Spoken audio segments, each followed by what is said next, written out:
Bom dia a todos. É um grande prazer estarmos com vocês aqui na manhã de hoje. Nós estávamos participando de uma aula de genética, onde o professor discorria a respeito da evolução das espécies. E ele dizia a respeito da teoria de Darwin, do desenvolvimento humano, do crescimento, quando um grupo de alunos se levantou e um deles tomou a palavra, eram 7 mais ou menos, tomou a palavra e disse o seguinte: em protesto ao que aqui está sendo dito, nós vamos nos retirar, porque a Bíblia afirma que o homem veio de Adão e Eva. Esta teoria de que o homem se desenvolveu a partir dos antropóides é uma blasfêmia, e como nós somos crentes, nós vamos nos retirar. E saíram de sala. Foi um impacto, porque era uma faculdade tradicional e todo mundo parou para ver o que o professor ia fazer. Possivelmente ele já tenha vivido essa experiência, porque ele continuou a aula como se nada tivesse acontecido. E todos os alunos ficaram esperando o sinal do intervalo para comentar a respeito do que fariam com os alunos. Será que seriam expulsos? Seriam suspensos? O que iam fazer com eles? Como que seria? E, apesar do professor continuar como se nada tivesse acontecido, os alunos ficaram muito agitados. Quando finalmente a aula terminou e todo mundo foi para o intervalo, começou um grande sussurrar. E aí, já sabem o que vai acontecer? Eles serão expulsos? Não? Podem ficar sem assistir a aula? É assim? Qualquer um pode fazer o que quiser? E a discussão seguia nesse nível quando um rapaz tomou a palavra e disse: é isso que dá a deixar essa gente frequentar uma universidade. Eles não têm condições, são pessoas limitadas intelectualmente. E é isso que acontece. Gente religiosa é incapaz de desenvolver um raciocínio racional que permita o desenvolvimento da ciência. Deviam ser proibidos. Deveria ser um quesito que eliminava todos eles. Se vê essas coisas que eles inventam, que acreditam, você não pode entrar numa faculdade de medicina com esse tipo de crença. O que é que vai acontecer? Aqui só devia entrar cientista. E os únicos cientistas têm que ser ateus. Senhora, eu acho que você está sendo tão radical quanto aqueles que se retiraram da aula. Eu acho que você está exagerando. Existem pessoas religiosas, e isso tem vários cientistas, que permanecem senhores da sua capacidade de raciocínio, inclusive muito acima da média. Não, isso é bobagem. Não tem jeito. Você não pode ter um pensamento racional ao mesmo tempo e acreditar nessa coisa de Jesus Cristo, de milagre. Olha, não é uma questão de crer. Jesus Cristo é um personagem histórico. É um fato. Então não é uma questão de você acreditar ou não. Não me diga que você acredita nisso. Jesus foi inventado pela igreja para dominar o pessoal. A igreja é o ópio do povo. O objetivo disso é fazer com que as pessoas aceitem a dominação. Olha, eu acho que você está exagerando. Todo tipo de exagero, para que lado for, chama-se radicalismo.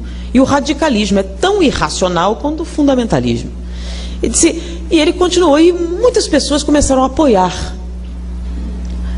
Não, realmente tem razão, já pensou? E transfusão de sangue, aí começa a superstição, e aí acaba. O que se aprende aqui? Olha, concordo que o comportamento foi descortês. Concordo que eles não deveriam se comportar dessa maneira, deveriam guardar para si as suas diferenças e não ofender o professor na sala de aula. Porém, eu acho que a sua fala também demonstra excesso.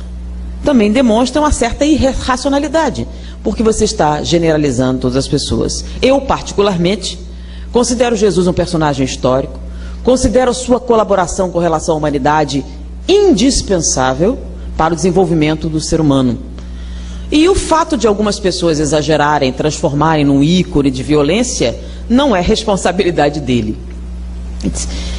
Eu não acredito nisso. Você acredita nessas coisas, de milagre, de Jesus? E particularmente sim. Não é questão de acreditar, são fatos. E com relação a determinados fenômenos paranormais, são fatos também. Não é uma questão de milagre. Antigamente podia se dizer, mas hoje Não acredito. Isso é uma bobagem. Qualquer um das presentes aqui sabe que isso é bobagem, não é? E todo mundo riu. Disse, olha, não vou entrar nesse mérito. Respeito você, respeito seu trabalho. Vamos fazer o seguinte? Vamos fazer uma aposta. Disse, olha, já está fugindo da raia. Uma aposta simples. Eu quero que você me prove cientificamente uma frase de Jesus. Se você me provar, eu retiro tudo o que disse. Agora, se você não for capaz, você há de considerar que é uma invenção. Disse, olha, eu acho que uma aposta não tem nada a ver. É uma coisa simples, você não disse que ele existiu? Você não disse que ele era realmente especial, que ele era... Disse, olha, eu não falei absolutamente... Não, já está dizendo. Não tem coragem, então? Uma coisa simples. Você me prova cientificamente uma frase de Jesus e eu retiro tudo que eu disse. Bom, do que se trata então? Isso é simples. Se você me provar cientificamente a seguinte frase de Jesus, eu venho aqui, retiro e digo que Jesus realmente foi importante para a humanidade e que as coisas que ele disse ou que ele fez fazem algum sentido. Eu quero que você me prove cientificamente a seguinte frase de Jesus: vinde a mim, vós que estáis aflitos, e eu vos aliviarei. Pois comigo todo fardo é leve, todo jugo é suave. Eu quero que você me prove cientificamente que 50 arrobas com Jesus ficam mais leves. Bom, e tem um detalhe. Para mim, ciência é só a física, a matemática, a medicina. O resto é para ocupar o resto das pessoas. Então, se você me provar cientificamente essa frase de Jesus, eu venho aqui e retiro o que diz. E um grande número de pessoas, deixa eu ver, mais de 90% daqueles presentes, concordaram, começaram a rir. Como eu tenho certeza que isso é impossível, eu lhe dou um mês. Eu lhe dou um mês. Vai me provar cientificamente isso. O que vocês acham? 50 arrobas com Jesus ficam mais leves? Ficam ou não ficam? Fica ou não fica? Não estou sentindo firmeza. Fica ou não fica? Uma coisa é, muitas pessoas acham, não, isso foi uma linguagem retórica. Na verdade, uma metáfora.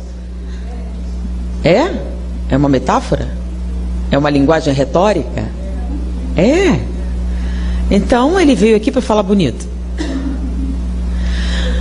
Quando nós falamos a respeito, ontem, da lógica, a respeito do raciocínio lógico, nós temos uma série de informações do mundo espiritual e alguns entendem que raciocinar com lógica é eliminar uma série de coisas. Não é verdade. Raciocinar com lógica é desenvolver um pensamento correto. Muito bem. No livro A Caminho da Luz de Emmanuel, fala a respeito da preparação que a Terra teve para o advento do cristianismo, para a reencarnação de Jesus. Jesus esteve próximo à Terra em duas ocasiões. A primeira, com o surgimento da vida na Terra. Ele presidiu o processo de formação da vida, o desenvolvimento do DNA, que permitiu que os seres vivos surgissem na Terra. E o segundo momento foi da sua reencarnação no desenvolvimento do cristianismo. E essa preparação para o seu retorno ao orbe terrestre levou 1000 anos de intensa preparação com relação aos espíritos que estariam presentes durante a sua presença na Terra, nos povos, para que a mensagem fosse recebida. Então o livro de A Caminho da Luz, que conta a história da civilização à luz do Espiritismo, desenvolve o trabalho intenso realizado no mundo espiritual para preparar a reencarnação de Jesus. E dizia a respeito do espírito especial de que estamos falando. Alguém com uma autoridade acima de todos os outros, alguém responsável pelos processos que se desenvolvem no orbe terrestre, alguém que presidiu a formação do sistema solar. Então, uma pessoa com essas características, com essas possibilidades, reencarna para dizer palavras bonitas, metafóricas, com o simples significado de nos emocionar. Ele iria desperdiçar 1000 anos de preparação apenas para dizer algumas frases de efeito exatamente como alguém que preparasse um discurso com um determinado efeito emocional.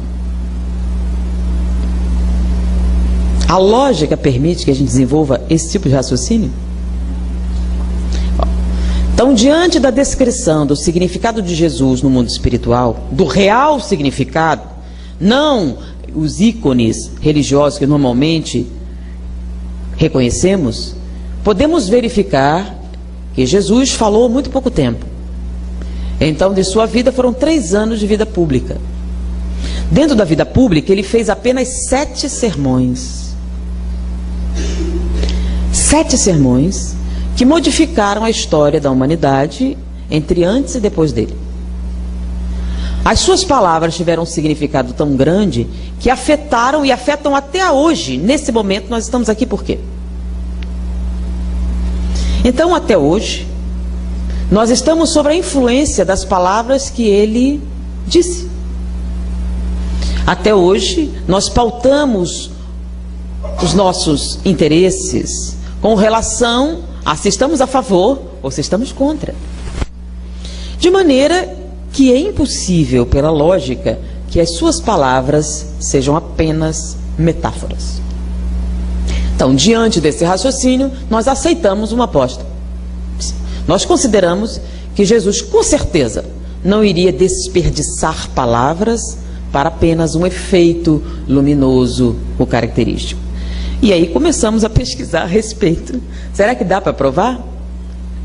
Então, pela lógica, 50 arrobas com Jesus ficam mais leves. Qual a explicação? Então, pelas características de Jesus, ele disse a verdade. Não imaginamos que ele tenha vindo apenas para nos encantar. Imaginamos que as coisas que ele disse têm um significado e uma utilização para o ser humano em todas as épocas da humanidade. Então, o que é que significa? 50 arrobas ficam ou não ficam mais leves? Por quê? Qual a explicação? Podemos provar isso? Passou a primeira semana e a gente perguntava para muita gente: alguém tem uma ideia? Imagine, alguém tem uma sugestão? 50 arrobas ficam por quê exatamente? E aí, não é, psicologicamente não serve. Não, filosoficamente, não, também não serve. Não, é uma frase de efeito. Ficam ou não ficam mais leves? Passou a segunda semana. E aí nós vimos um fenômeno muito interessante. Nós estávamos andando e de repente um grupo de pessoas: olha, na minha igreja estamos rezando por você. Você vai ter uma inspiração, Deus vai lhe ajudar. Aí um outro grupo de protestantes também: olha, nós juntamos lá, fazer uma corrente de oração em seu nome, para que você... E houve uma movimentação, porque a história correu, e houve uma divisão entre religiosos e ateus. E com tanta prece, né, de não ter que vir uma luz, alguma coisa.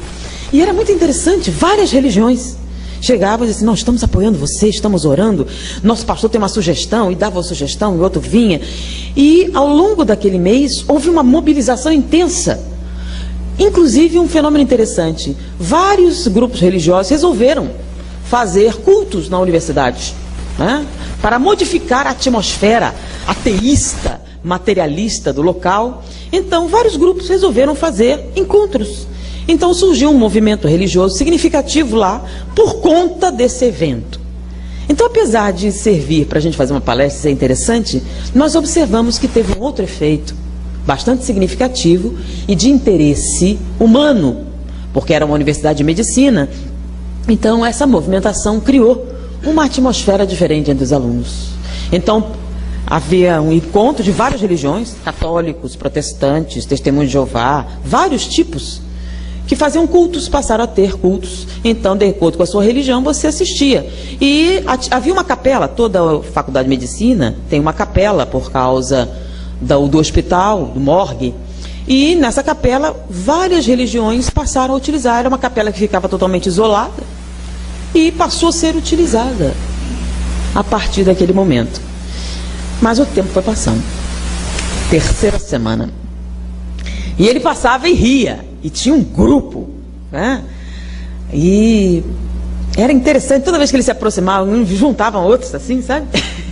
E era uma coisa muito pitoresca. Mas entramos na 4ª semana e não tínhamos uma resposta. E começamos a ficar extremamente preocupados. Será que não dá para provar? E nesse momento nós adentramos para assistir uma aula de farmacologia. E o tema era analgésicos, medicamentos para o controle da dor. E o professor ia falar a respeito do assunto e ele escreveu: não adianta eu ensinar para vocês sobre os analgésicos, os remédios para controle da dor, sem que vocês entendam exatamente qual o mecanismo da dor, como a dor funciona, como ela se desenvolve. Então, nós vamos agora explicar o que é dor, antes de falar sobre remédios para controle da dor. Uma vez entendendo a mecânica da dor, vocês serão capazes de identificar qual o medicamento adequado para agir em determinado quadro. Então ele começou. Dor. A dor é um sinal fisiológico que caracteriza uma injúria celular, visando a integridade do organismo pelo reflexo de retirada. Não se preocupe que eu vou traduzir. Peraí, mas o que isso tem a ver com as 50 arrobas de Jesus? Vamos chegar lá. Então ele começou. Sinal fisiológico. Quando ele falou sinal fisiológico, alguns alunos dizem, mas espera aí, a dor não é um sinal de doença? Então, só sente dor quem está doente. Então deveria ser um sinal patológico. Ele disse não, só sente dor quem é saudável. Quando você perde a saúde de tal maneira, o seu corpo se torna incapaz de se defender e a ausência da dor é um sintoma característico, por exemplo, dos estados terminais. Mas espera aí, como assim? A dor é um aviso, um alarme que o corpo tem para identificar toda vez que células morrem. Então, toda vez que um grupo de células morre, dispara-se um alarme. E no cérebro se entende que esta atitude, este comportamento, este alimento, a coisa que você está fazendo é prejudicial para a integridade do seu organismo. Então, por exemplo, se nós encostarmos a mão na chapa quente, a gente vai fazer, oh meu Deus, talvez eu esteja machucando minha mão? Não, né? O que a gente vai fazer imediatamente? Por quê? Porque você está preocupada em machucar a mão? Porque você está preocupada em ter algum... Não, por que você tirou a mão tão rapidamente? Por causa da dor. Então, se você lesar a perna e tentar apoiar, o que você faz? Se não sentisse dor, o que aconteceria? Você continuaria andando até que a lesão aumentasse. Então, a dor tem como objetivo avisar de que este comportamento que você está tendo é prejudicial. Então, se o nosso colchão for mole demais, dá dor nas costas? Se for duro demais? Se a gente comer demais, dói? Se comer de menos, também dói. Então, quando é que não dói? Quando o seu comportamento está de acordo com as suas necessidades biológicas, quando você cumpre. Então, você trabalha demais, dói? E quem trabalha de menos? Também dói. Então, a dor serve de quê? De parâmetro para um comportamento que permita o nosso desenvolvimento físico e mental sem nenhum tipo de dificuldade. Inclusive, algumas crianças que nascem com ausência total da dor, inclusive teve uma reportagem na televisão, né, a respeito das pessoas que não tinham dor, tinham lesões gravíssimas. A maior parte delas morre antes de atingir a certa idade, porque dor de garganta, dor de ouvido são o quê? Avisos, né? A criança começa a chorar, está com dor e você procura. Se isso não acontece, muitas morrem dessas lesões e você nem soube que isso aconteceu. Então, a síndrome da ausência de estímulos dolorosos não é tão incomum como se imagina. O problema é que as crianças morrem antes que você faça um diagnóstico. As que conseguem sobreviver dificilmente percebem. Se vocês notarem as pessoas da reportagem, elas tinham lesões gravíssimas. Então a criança se machucava, tinha uma lesão séria, você pararia, pouparia a perna. Se você não sente dor, você continua. Se nenhum de vocês sentisse dor, ao final da palestra vocês teriam lesões. Porque sem perceber, vocês se movimentam na cadeira. Vocês melhoram a circulação, por quê? Porque a dor avisa que se você mantiver essa posição durante muito mais tempo, o que vai acontecer? Vai cortar a circulação. Então a dor está presente em todas as nossas atividades. Então ela não é um aviso de doença, é um aviso de quê? De preservação da saúde. Então, batimentos cardíacos, estímulos dolorosos, pressão arterial, são sinais vitais. Sinais que você está bem. Então, patologia, que é a doença, ela tem outras características. E a dor está ali para quê? Para avisar de que uma doença está se instalando. Então, não é um sinal patológico, é um sinal fisiológico. E o que é que isso tem a ver com Jesus e as 50 arrobas? Vamos chegar lá. Então, ele identificou. Dor é um sinal fisiológico que caracteriza uma injúria celular, ou seja, que caracteriza a morte de células. Então, se uma célula morrer, não é um estímulo doloroso. Mas se uma determinada quantidade morre, esse estímulo chega ao cérebro e você entende como estímulo doloroso. Caracteriza uma injúria celular visando o quê? A integridade do organismo, visando a nossa proteção. Então, a dor existe para a nossa proteção. Essa é a definição fisiológica da dor. Então, a dor existe para nossa preservação, para preservar a nossa saúde. Isso é muito importante, essa definição. Então, a dor não é um castigo de Deus. A dor não é nada demoníaco. A dor é um aviso a respeito do nosso comportamento, com o objetivo de preservar a nossa saúde. Né? Se você sente dor, você vai ao médico procurar a causa, não é verdade? E se não sentir nenhuma? Quando você descobrir, já é tarde demais. Então, ele continua. Vocês já perceberam que a dor das pessoas não é igual? Todos sentem a dor da mesma maneira? Então o professor falava, algumas pessoas, ao espetar o dedo com uma agulha, gritam loucamente, enquanto outros com câncer terminal se comportam com a maior dignidade. O que significa isso? A dor é diferente para as pessoas ou algumas pessoas exageram?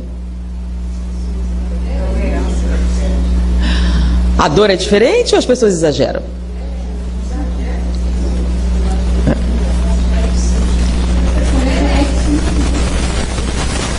Aí ele disse que não.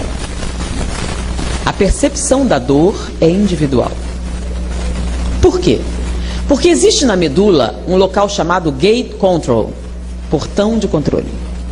É uma porta, chama-se portão porque ele abre ou fecha. Se ele está totalmente aberto, todos os estímulos dolorosos atingem o cérebro, de maneira que você tem plena intensidade da dor. Você vai sentir totalmente. Se esse portão estiver 50% fechado, você vai sentir no mesmo estímulo a metade da dor que alguém com o portão totalmente aberto.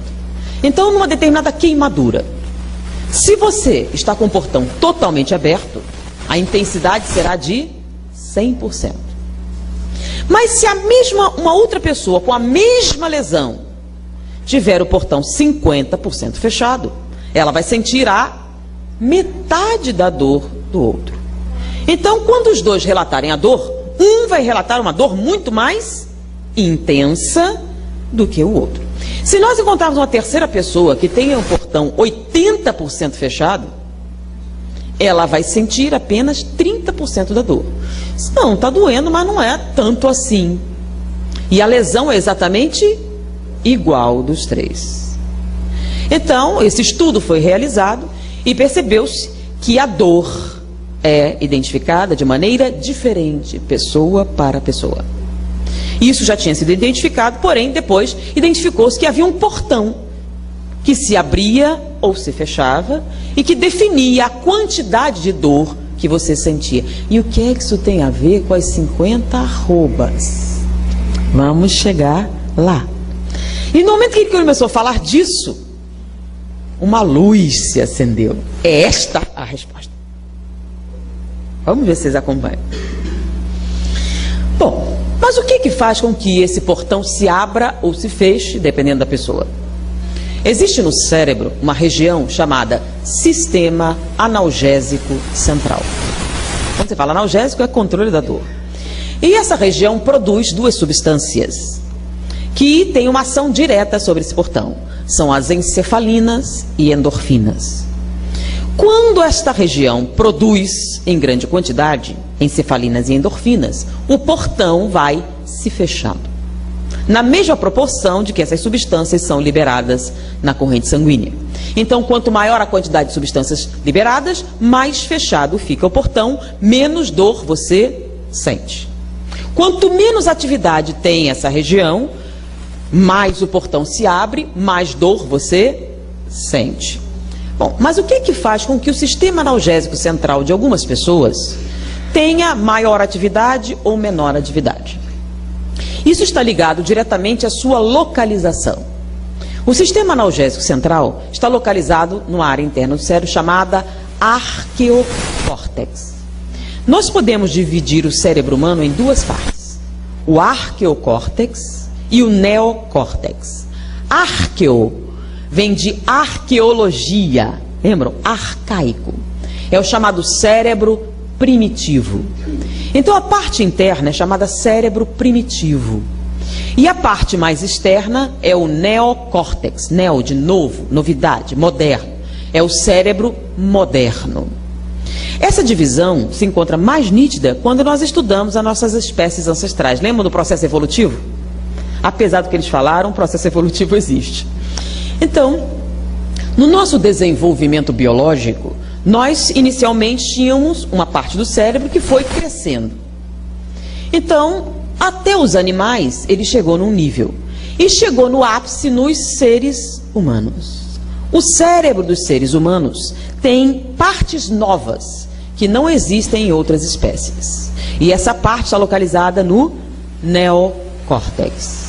Então, nossas chamadas funções superiores, raciocínio, memória, projeção para o futuro, uma série de atividades que só os seres humanos são capazes, está localizada no neocórtex. E o arqueocórtex, o que ele contém?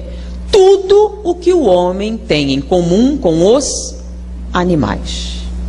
Tudo o que tem no homem, que também tem nos animais, está no arqueocórtex. Os animais sentem dor?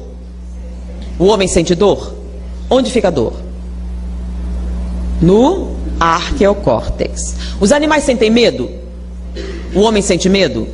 Onde fica o medo? No arqueocórtex.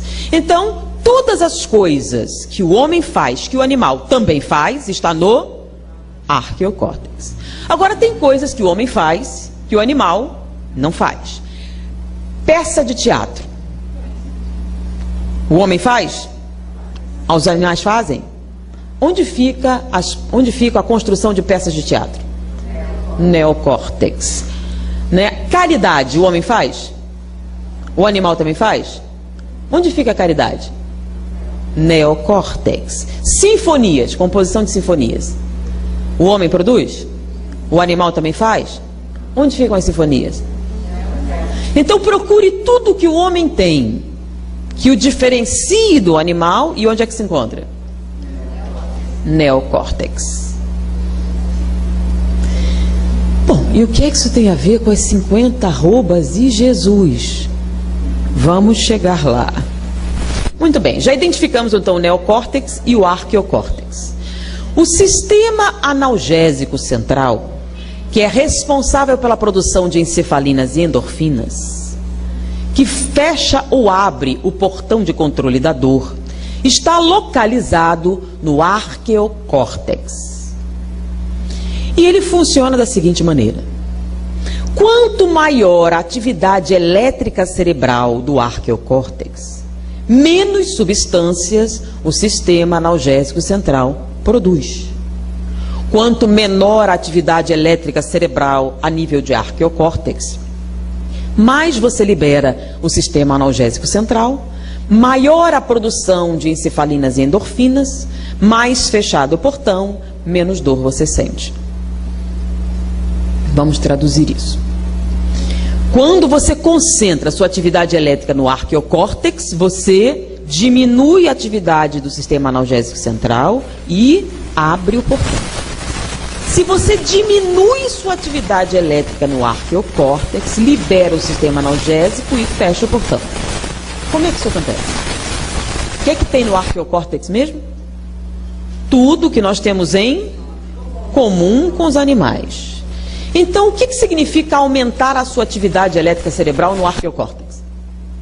Toda vez que você se comporta como um animal, você aumenta a sua atividade elétrica cerebral no arqueocórtex, diminui a atividade do sistema analgésico central, abre o portão e sente mais dor.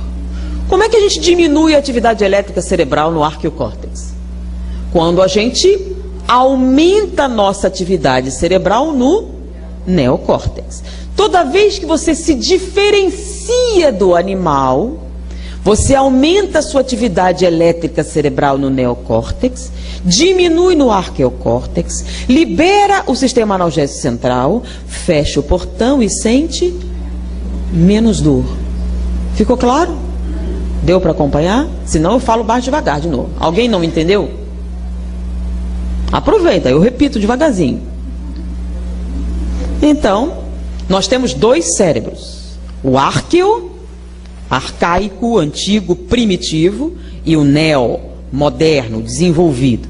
No arqueocórtex tem tudo o que nos faz parecidos com o animal. Nós somos mamíferos? Nós temos uma série de características iguais? Temos. Mas nós temos coisas diferentes? Homo sapiens. Tudo o que nos faz Homo sapiens está no neocórtex.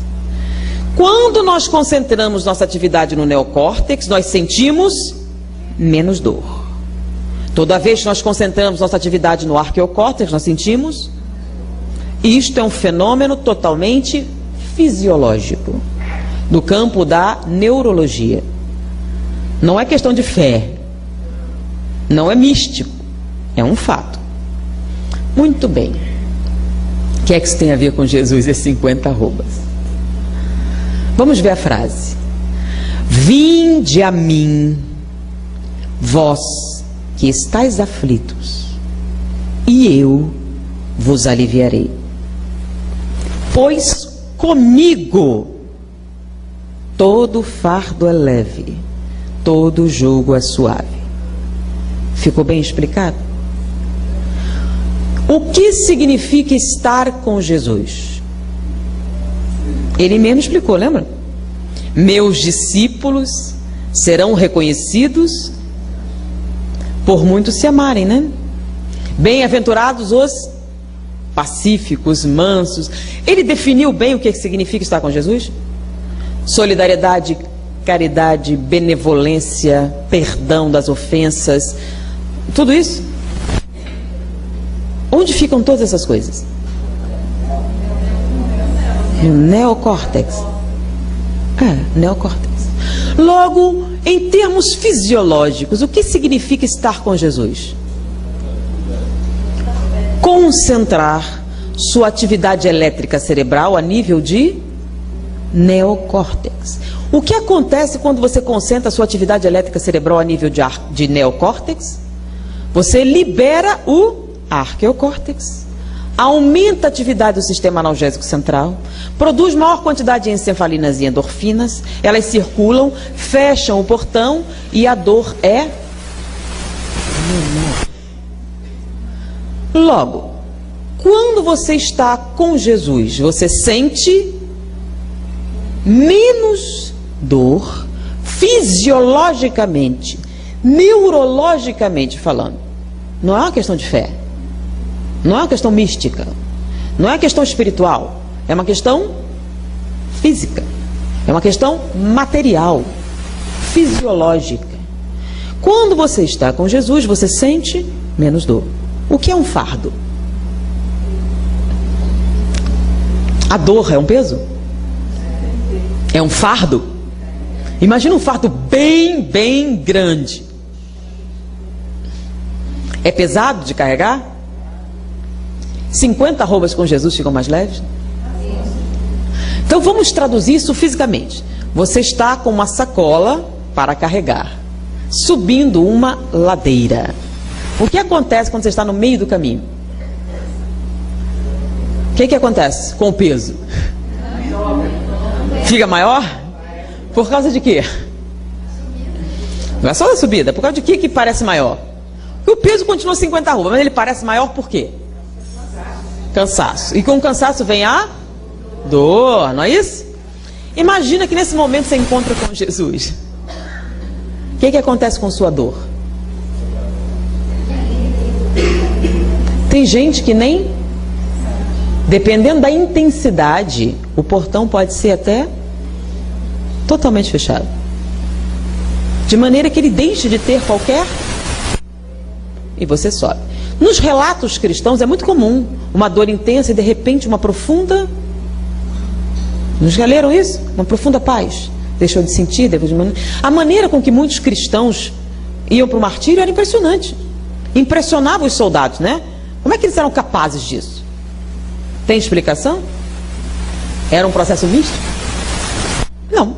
É um processo perfeitamente natural e que pode ser utilizado por qualquer pessoa que queira. Basta, vinde a mim. Basta se comportar de maneira diferente de um animal. Então, quanto mais você se distancia do comportamento animal, mais leves são os fardos pesados para a maior parte da população. 50 arrobas com Jesus ficam mais leves? Segundo as mais modernas tendências da neurofisiologia moderna.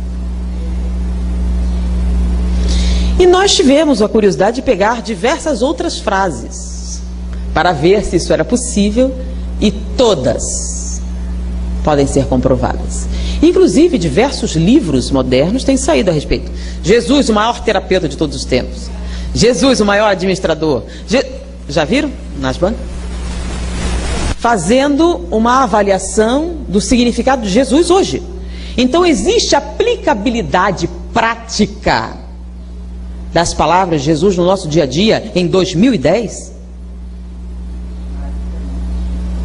Não eram figuras de retórica? Não eram palavras bonitas? Não eram só palavras? Se Emmanuel realmente existe, se a Caminho da Luz foi psicografado por ele, se a mediunidade de Chico Xavier é real, então Jesus não é qualquer pessoa. Ele não iria estar aqui para perder tempo. E o mais interessante é o Livro dos Espíritos, que diz o seguinte: qual o melhor modelo e guia dado à humanidade para a sua melhoria? Uma palavra, 2 sílabas: Jesus. Ok, ele é o modelo. Mas como é que a gente vai copiar esse modelo se a gente não sabe nada a respeito dele? É muito engraçado, eu vejo algumas pessoas defenderem Jesus. Na sua palestra não disse o nome de Jesus nenhuma vez. Porque a gente faz muitos estudos, né? Engraçado, eu achei que estava implícito. E falam assim, repetem o nome de Jesus muitas vezes. E a gente faz uma pergunta, eu já contei a vocês, né? Quantos sermões Jesus fez? Vocês conhecem todos? O modelo e guia da humanidade, o governador da terra, o espírito especial que veio à terra com o objetivo de ensinar a humanidade, vocês não sabem? Ele não escreveu um livro de 300 páginas, 7 sermões só. Tudo bem, os 7 pode ser muito. O último. Quais foram as últimas palavras de Jesus para a humanidade? Olha, que o pessoal dá muito valor às últimas palavras, não dá? As últimas palavras de Getúlio Vargas, as últimas palavras de Jânio Quadros, as últimas palavras de... Quais foram as últimas palavras de Jesus? Não foi. Não foi. Não foi. Vocês sabem por que Jesus ficou famoso? Justamente porque essas aí não foram as últimas palavras. É ou não é? Ah, é? Depois disso que ela falou, o que aconteceu? Que fez ele ficar famoso? Um monte de gente se entrega e não fica famoso. Por que Jesus ficou famoso? Porque essas, principalmente porque essas não foram as últimas palavras. O que aconteceu depois? Por que Jesus é tão importante para o catolicismo, para o protestantismo, para um monte de gente?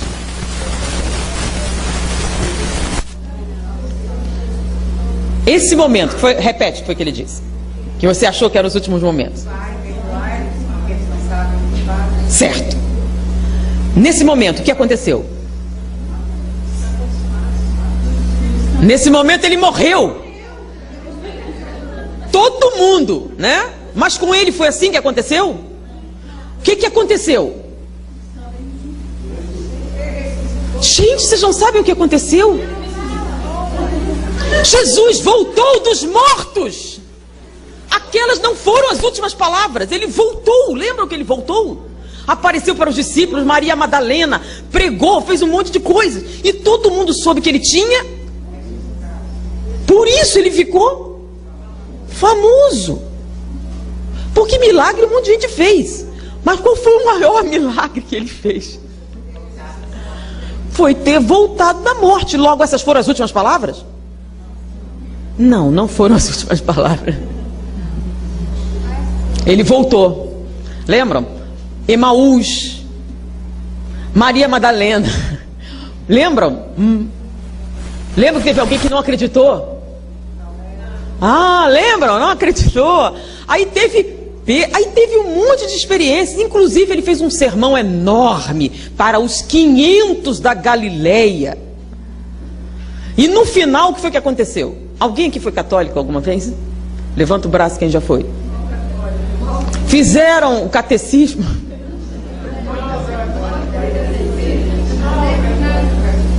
Eu tenho a impressão que a Igreja Católica nesse campo ele faz Qual foi o final de tudo? O que aconteceu com Jesus? Não. Acendeu. Agora, antes de acender, ele disse as últimas palavras para a humanidade. Olha, eu não vou dizer não. Não vou. Eu acho que vocês devem sair, procurar uma igreja, uma Bíblia, ler o Novo Testamento, vai lá para o final e descubra o que foi que Jesus disse para a humanidade. As últimas palavras de Jesus Cristo, governador da terra, modelo e guia da humanidade, o espírito mais importante que reencarnou na terra para dar. Então, como é que ele pode ser modelo e guia se nem as últimas palavras vocês não conhecem? Não. Aí é muita moleza, né? É muito mais interessante, vocês pesquisem. Eu não conto para ninguém. Se vocês não acharem uma igreja, vocês podem ir no hotel. Todo hotel tem aquele Novo Testamento, lembra? Então, o Novo Testamento... Não, esse foi na cruz. Esse é na cruz. Então, olha só. O último sermão de Jesus foi muito importante. Inclusive, foi extremamente importante para nós espíritas. Não falo. Veja bem, fica fácil demais, não é não? Isso aí não é difícil da gente encontrar, né? E quem não tiver, procura na internet que tem Bíblia online. Então, o que nós estamos vendo? Vocês sabem, por exemplo, Jesus, ele só falou 3 anos. Tem um detalhe, ele andava a pé, numa extensão de terra grande. Então, as palavras de Jesus, o ensinamento de Jesus está contido nos 7 sermões que ele fez, só 7, viu? 7. E nas parábolas que ele contou. Lembra as parábolas? Porque ele ensinava através de pequenas histórias com fundo moral, as parábolas. Quantas parábolas Jesus contou?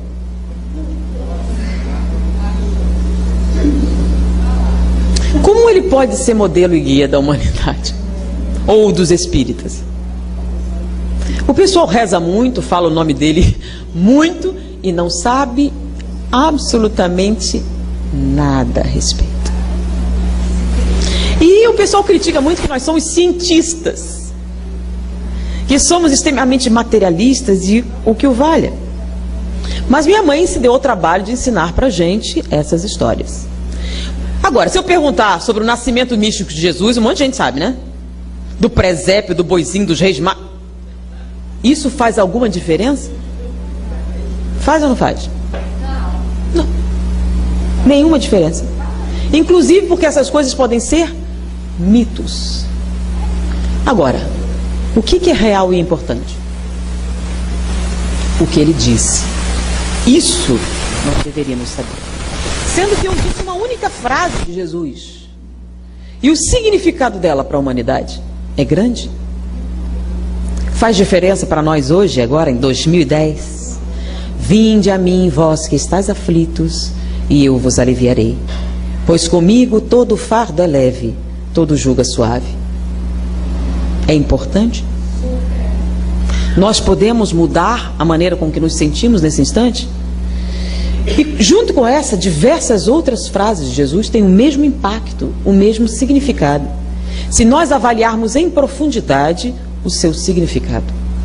Porque ele não viria à Terra para contar, fazer só 7 sermões e contar 49 parábolas, se não fosse importante. É muita coisa. 49 parábolas e 7 sermões. Essa vocês vão pesquisar. Essa vocês vão pesquisar. Na próxima vez que eu vier e perguntar quais as últimas palavras de Jesus.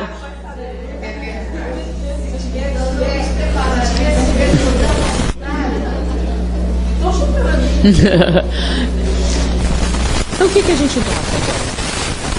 Que na verdade a nossa religiosidade não é tão profunda assim. Na verdade é bastante superficial, porque falta compreensão, porque falta conhecimento. E a fé espírita tem uma característica diferente. Fé verdadeira é aquela capaz de enfrentar a razão face a face à humanidade em todos os tempos. Como é a nossa fé? Tem essas características? O que é necessário para que ela tenha fundamentos, para que tenha profundidade, para que permita que a nossa vida seja diferente? Vamos avançar um pouco mais. Você falou da dor física, tudo bem, deu para entender, não deu? E dor moral, existe? Existe dor moral? Dói? Sentimento dói? Dói aonde? Porque se a alma não é física, então não dói. A dor não é morte celular? Lembra? Dor é morte celular. Então para doer tem que morrer células. As almas têm células? Então não dói. Dói ou não dói? Onde? Dói ou não dói? Dói na consciência? A consciência tem células? Sentimento dói ou não dói? Dói. Onde? Alguém falou, dói tudo. Aí eu vou explicar uma coisa interessante. Você vai ao médico e diz que está sentindo dor. Estou sentindo uma dor. Aí o médico pede, aponte para mim onde dói. Um bom médico vai pedir isso, né? Aponte para mim onde dói. Aí você pega e faz uma coisa assim, dói aqui. Aí ele vai escrever, dor difusa abdominal. Mas se você fizer assim, dor aguda, localizada no hipocôndrio direito. Que diferença? Se você diz que a dor é difusa, é porque você não pode localizar. Se a dor é aguda, está localizada. E o que é um mal-estar? O que é mal-estar? É dor de cabeça? É dor na perna? É dor nas costas? É dor onde? Aponta. Mal-estar, uma coisa ruim que você não sabe onde começa e onde... Por quê? Quando você diz uma dor difusa, significa que a dor está espalhada, tem células morrendo em várias partes diferentes. Por isso você não pode apontar. Então, sentimento dói? Você pode apontar? Por que não? Porque toda vez que você é acometido de determinados sentimentos, você produz uma série chamada de substâncias tensionantes. Cortisona, adrenalina, catecolamina, uma série de substâncias que produzem morte celular em todas as partes do corpo. Morrem células ósseas, células cardíacas, células sanguíneas, células pulmonares, hepáticas, da pele, do cérebro, de toda parte. Dependendo da quantidade de células que morrem, você sente uma intensa dor que você não sabe apontar. Por que não pode apontar? Porque as células estão morrendo maciçamente onde? Em toda parte. Então você não pode apontar com o dedo. Mas dói? Dói. E vamos lembrar, o que é dor mesmo? É um sinal fisiológico, certo? De que o que você está fazendo é prejudicial à saúde. Então vamos lá. Traição dói? Dói ou não dói? Dói onde? Por que traição dói? O que é traição? Amor ferido? Ai, eles sempre falam isso, né? Traição é o amor ferido? Amor dói? Amor dói. Dói? Por que dói? Por que o amor dói? O amor mata células? Mata? Como? Por que amor mata células? É o amor que mata células? É? Pensem bem, amor mata células. A traição a gente sabe que mata. Agora é o amor? É por causa do amor. Vamos lá, o que é traição? Então, você está dizendo que ele que me traiu e eu que estou errada? Não sou eu. Se está doendo em você é porque você está se comportando mal. Se não se comportasse mal, não doía. Então a traição dói aonde? É no amor? O amor, vamos lá. Se você ama profundamente alguém, se esse alguém te trai, o que acontece? Nada. Porque o amor perdoa sempre. Se a pessoa vai embora, o que você sente? Nada. Você quer que o outro seja feliz, né? O amor tudo perdoa, o amor tudo aceita, o amor ama por causa do amor. Ele quer o bem de quem ele ama, mesmo que o bem não venha da sua presença física. Não é assim que é o amor? Então o amor dói? Agora, o que dói? O que é traição? Como é que ela ousou fazer isso comigo? Como é o nome disso? É amor? Orgulho. Todo mundo vai saber como é o nome disso? Vaidade. Como ela fez isso? Minha mulher. Egoísmo. Então, egoísmo faz bem? Então, toda vez que você é egoísta, dói. Orgulho faz bem? Toda vez que você é orgulhoso, a vaidade faz bem? Toda vez que você é vaidoso. Agora, amor, caridade, solidariedade, fraternidade, dói? Por que não?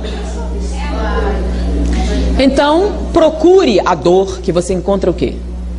Um mau comportamento. Porque se você não se comporta mal, não dói. Lembram? Neocórtex e arqueocórtex? Então, a dor é um aviso de que estamos matando células. Mas espera aí, mas o outro fez. Sim, o outro fez. E daí? Nós somos responsáveis pelo que o outro fez? Não. Se ele fez, é um problema de quem? Mas se está doendo em você, é um problema seu. O que está exatamente doendo? Deixa eu fazer uma outra pergunta interessante. Esclarece mais isso, né? Vocês falaram de amor, certo? O amor é igual? Não. Amor de mãe e amor de esposa é igual? Não. Qual é maior? Amor de mãe é maior? Mais puro? É mesmo? Vocês têm certeza? Amor de mãe é mais puro, mais evoluído, mais... É? É? Ok. Então vamos fazer uma experiência. Lembra que a gente fez sobre argumento? Vamos fazer uma pequena experiência. Então você ama a seu filho mais do que ama seu marido, certo? Ok. Morreram os dois, morreram todos. Estão no mundo espiritual, reencarnam de novo. Dessa vez o filho vem antes.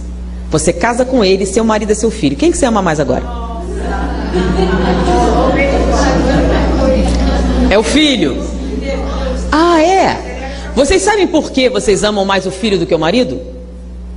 Querem saber exatamente? É porque o marido é de segunda mão. Antes de ser seu, ele foi da mãe dele. Já o filho é meu. Como ele é meu, eu amo mais. Como é o nome disso? Ah, tem nada a ver com amor, né? Egoísmo. O filho é meu. O marido talvez seja. De maneira que é por isso que você ama mais. Não tem nada a ver com amor. E o amor é diferente. Nós temperamos amor com orgulho, com vaidade, com egoísmo, com posse, com uma série de coisas extremamente prejudicial. Porque o amor mesmo, ele é transcendental. Sobrevive após a morte e permanece. Para vocês terem uma ideia, no dia em que você amar o seu filho, exatamente igual você ama seu marido, exatamente igual você ama o mendigo da rua, você não precisa reencarnar mais. Deu para entender? O seu objetivo é amar igualmente, sem preferências. Ou mesmo que você tenha alguma, ela não se manifesta. Por quê? Porque a justiça, porque uma série de coisas são o seu norte. Na verdade, você tem 3 filhos. Você tem alguma preferência.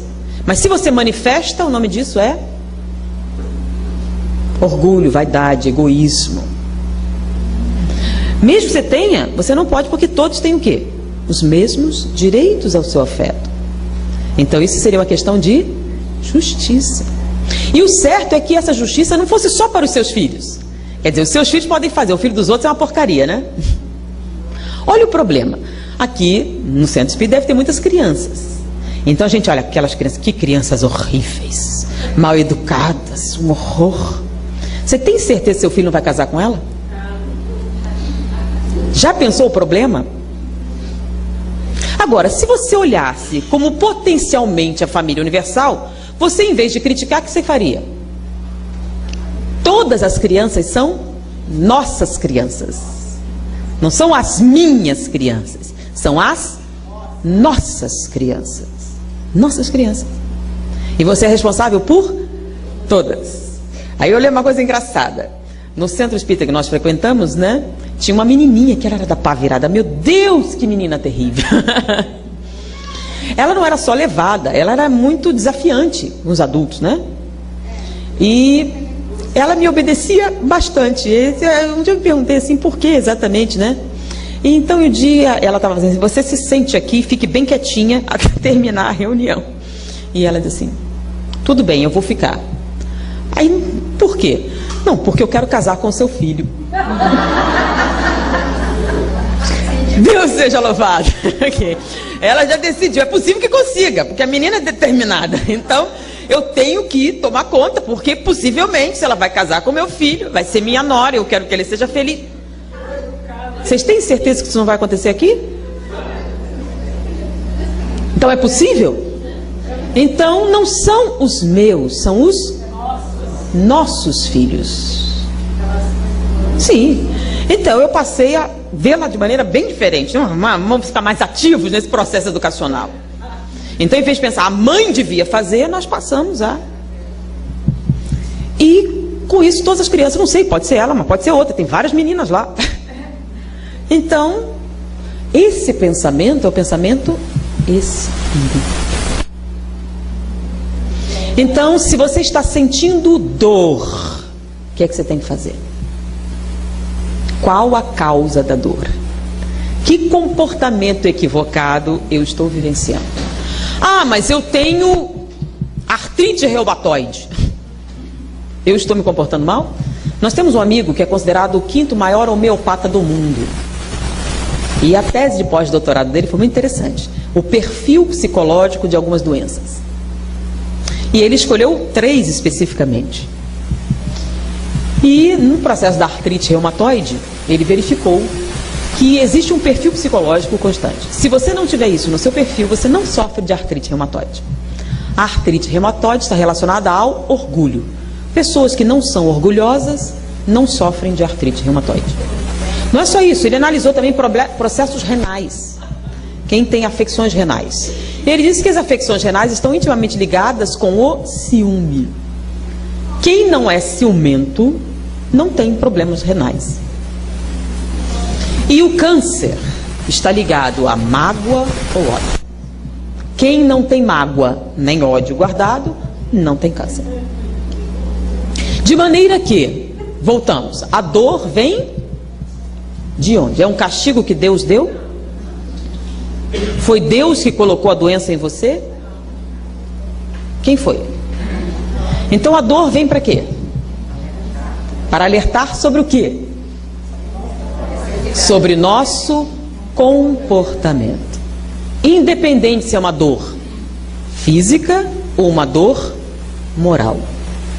Então toda vez que nós estamos sentindo dor, sentimos porque nós nos comportamos mal. Sim, mas o outro fez sim.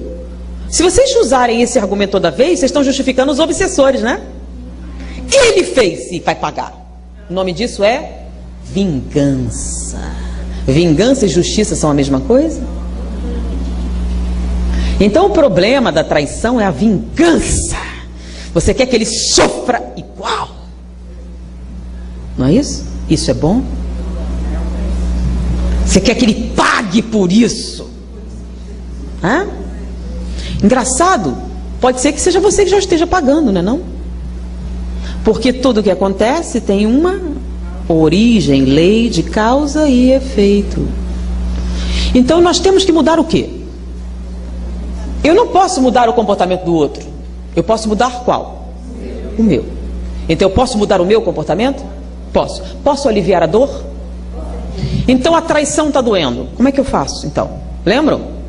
Vinde a mim, vós que estáis aflitos, e eu vos aliviarei. Pois comigo todo fardo é leve, todo jugo é suave. Vai doer menos? Vai. Então toda vez que você se aproxima de Jesus, a dor diminui. A dor moral também? Sim. Se está doendo é porque células estão morrendo. No momento em que o seu portão começa a se fechar, o que acontece? No momento que você entrega a sua vida, e quando eu digo entrega a vida a Jesus, eu penso, não é uma coisa ociosa, não, é entender o que foi que ele disse e o que ele quer de nós. Então no momento que você entrega a sua vida a ele, todo o seu sofrimento, quanto mais intensamente você se entrega, menor ele é. E para algumas pessoas totalmente inexistente. Como é que ele pode rir assim? A vida dele está um horror. E se comporta assim, parece que não tem.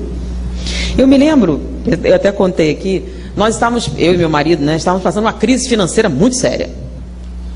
Estávamos praticamente falidos. E ele estava muito nervoso mesmo, não conseguia dormir, e como vai ser, e um desespero grande. E nós estávamos... Um dia, aí ele virou para mim zangado e disse, você não tem noção de como nós estamos? Estamos falidos. Sim, meu bem. Você compreende o que isso significa? Não temos dinheiro. E você fica com esta cara. Eu vou fazer uma pergunta. Se eu chorar bastante, você se sente melhor? Se você se sentir melhor, eu juro que eu vou chorar.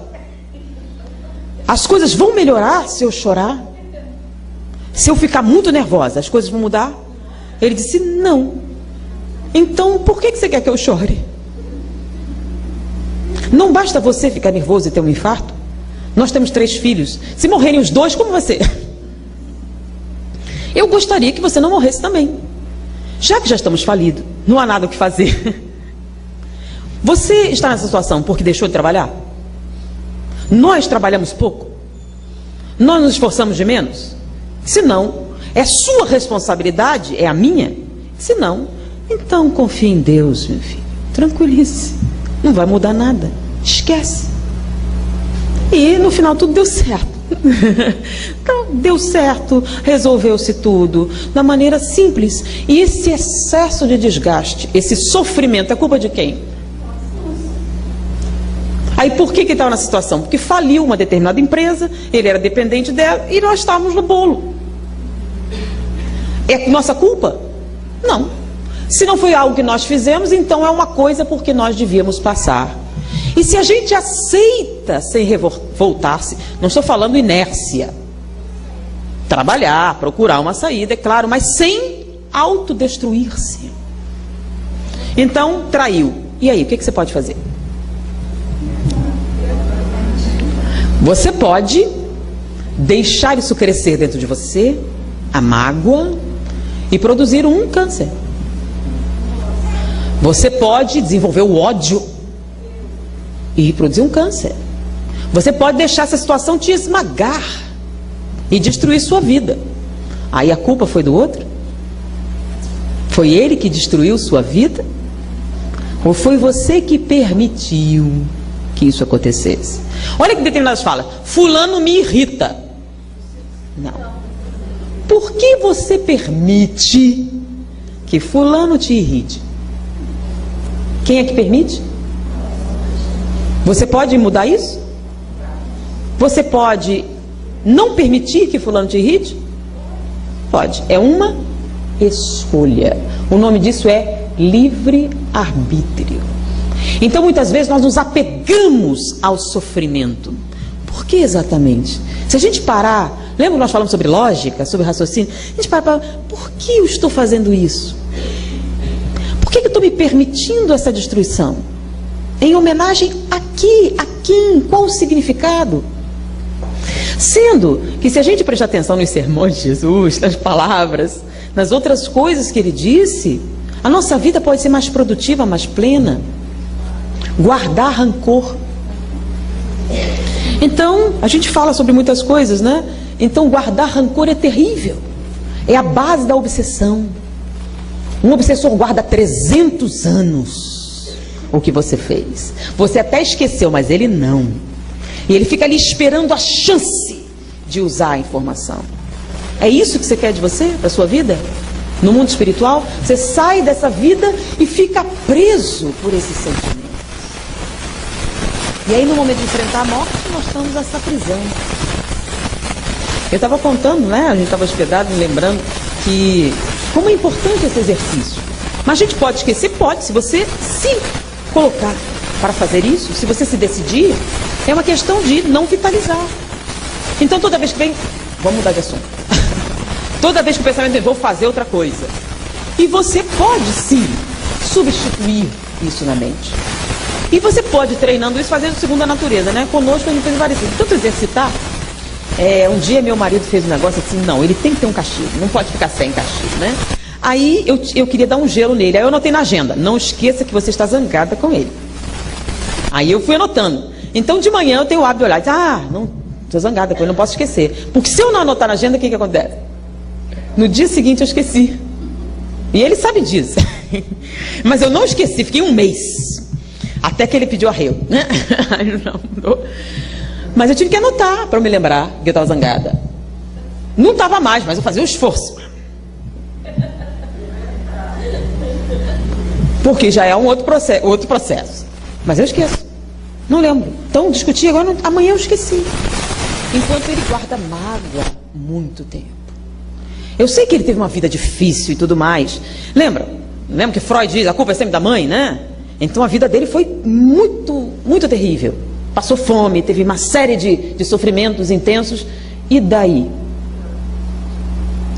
Segundo Freud, a culpa é da mãe, né? Mas para o espiritismo, cada um tem a mãe que merece. Acabou, não é Freud. Se você está naquela situação, é por quê? Por que você não tem uma mãe decente?